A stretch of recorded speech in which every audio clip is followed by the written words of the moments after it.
Hey everybody, the Rev here. It's time for a cup of coffee with Jesus. I pray you're well today. Okay, just reading in the Word, just taking a little break, reading some Word. Read some Word this morning, and I thought I'll go back and read this again. And I was just asking the Lord, what will you give me on this? And it's about faith and forgiveness, but the main thing that was pondering in my heart was about accountability. I mean, we like to hold others accountable, but do we like to be held accountable?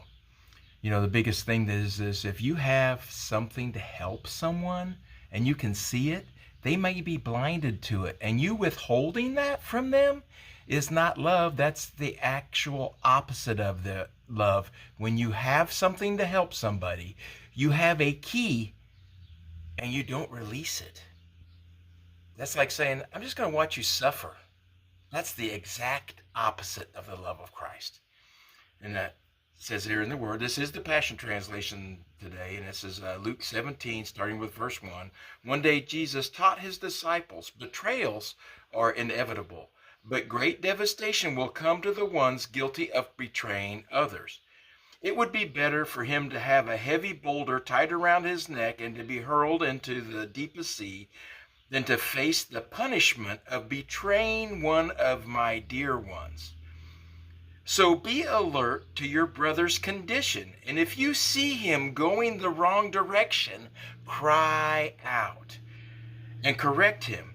If there is a true repentance on his part, forgive him, no matter how many times in one day your brother sins against you and says, I'm sorry and I'm changing. Forgive me, and I will, and you need to forgive him each and every time.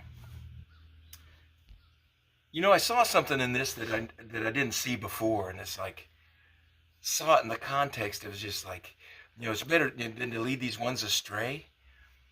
Leading them astray is like using your sweet talking self to make it like it's not that big a deal. And it may not be that big a deal, but withholding love from one another is wrong.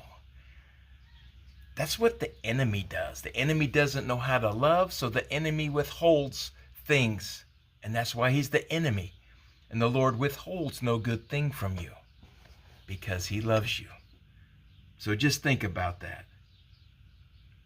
And if you see him going the wrong direction, cry out and correct him. Because it's not your job to go around and correct everybody, but just love one another.